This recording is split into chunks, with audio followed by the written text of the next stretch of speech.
개복치를 발견하고 열심히 달려봤지만 물고기를 이길 순 없었어요. 이미 수심 30m 이상이고 1차 시도는 실패했습니다. 이제는 발리 바다에 꽂힌 만타가오리와 개복치를 보러 누사 페니다로 이동합니다. 다른 지역과는 다르게 차로 10분 정도만 이동하고 스피드보트로 1시간 정도를 이동합니다. 이곳이 누사 페니다의 항구입니다. 일반 페리를 타고 섬으로 들어오면 이곳으로 도착하게 되고요. 데이 투어 이런 것들 여기서 많이 출발합니다.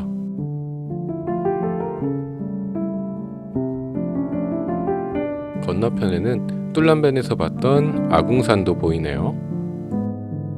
다이빙을 갈 때는 이와 다르게 사누르 항구에서 스피드보트를 타고 바로 포인트로 이동합니다. 멀미약 드시는 게 좋습니다. 여기가 지금 누사 페니다의 만타 포인트인데요. 앞에 배들 엄청 많은 거 보이시나요? 제가 지금 좀 해봤는데 지금 방금 다이빙을 하고 떠나는 배까지 제가 22대 정도가 와 있어요. 한 배에 다이버가 한 대여섯 명 정도 있다고 가정해도 다이버가 거의 100명에서 150명에 육박하는 사람들이 저 밑에서 지금 다이빙을 하고 있는 것 같습니다.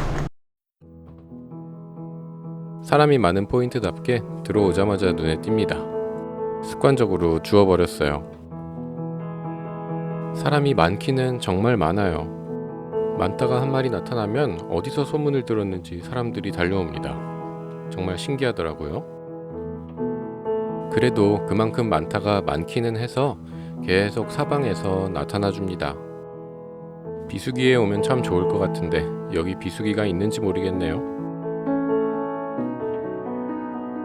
클리닝 스테이션에 있는 바위들에서는 만타들이 움직이지 않고 천천히 호버링도 하고 있더라고요. 만타의 배에 있는 검은 무늬는 우리 사람의 지문처럼 모든 개체가 조금씩 다르다고 합니다. 그래서 무늬를 보고 내가 아는 녀석인지 판단을 할 수 있다고 하네요.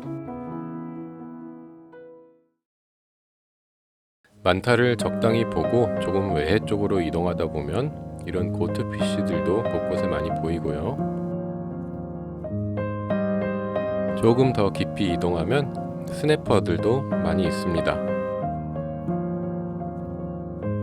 절벽 쪽으로 조금 더 이동하니까 역시 만타 가오리를 보는 포인트니만큼 다른 종류의 가오리들도 몇 마리 보이더라고요. 그냥 몇 마리 있는 정도인 줄 알고 카메라를 들고 가까이 다가가다가 와 정말 깜짝 놀랐습니다. 와우! 저 때문에 놀라서 사방에서 튀어오르기 시작하니까 자기들끼리도 서로 놀래서 계속 튀어오르더라고요. 새가오리과들도 독이 있기는 있어서 먼저 공격을 하지는 않겠지만 깜짝 놀래키는 건 주의가 필요하긴 하거든요. 자, 이제 진정하고 이번에는 클리닝 스테이션에서 조금 벗어나서 사람이 적은 곳에서 만타를 찾아봅니다. 배 밑에 무늬를 보니까 이 녀석은 아까 2분 10초에 봤던 같은 녀석인 것 같습니다. 초보 운전인 것 같네요. 이 드넓은 바다에서 교통체증이라니.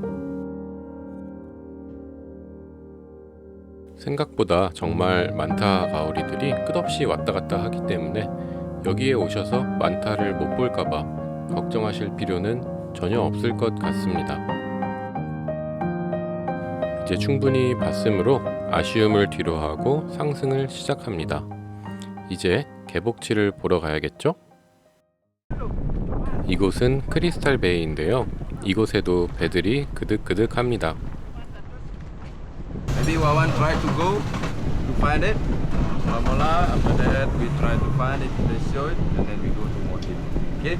And then later. 말은 참 쉬운데 경쟁자들이 좀 있습니다. 탄산온천이 따로 없습니다.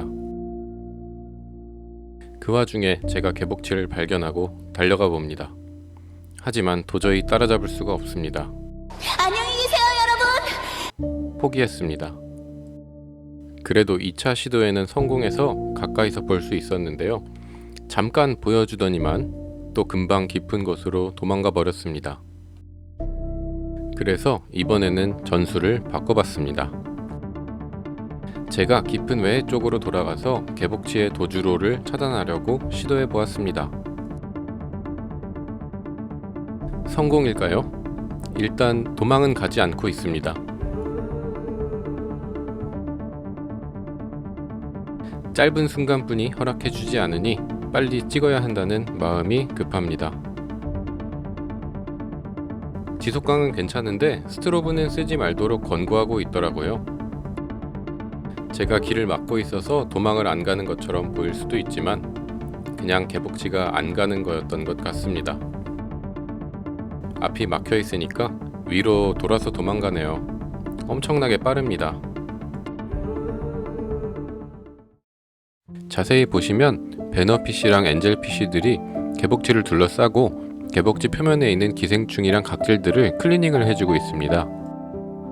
바로 이것 때문에 개복치가 지금 우리 귀찮은 인간들을 참아주고 있는 겁니다. 자, 이쪽에서 보면 사람들이 다가오는 게 보이시죠? 사람들이 점점 가까이 다가오면서 배너피쉬들이 클리닝을 하다가 빠져나가기 시작합니다. 이제 배너피쉬들이 빠져나가기 시작하면 개복치도 출발할 준비를 합니다. 마지막 배너피쉬가 빠져나가니까 뒤도 돌아보지 않고 도망갑니다. 드디어 자유를 찾았네요.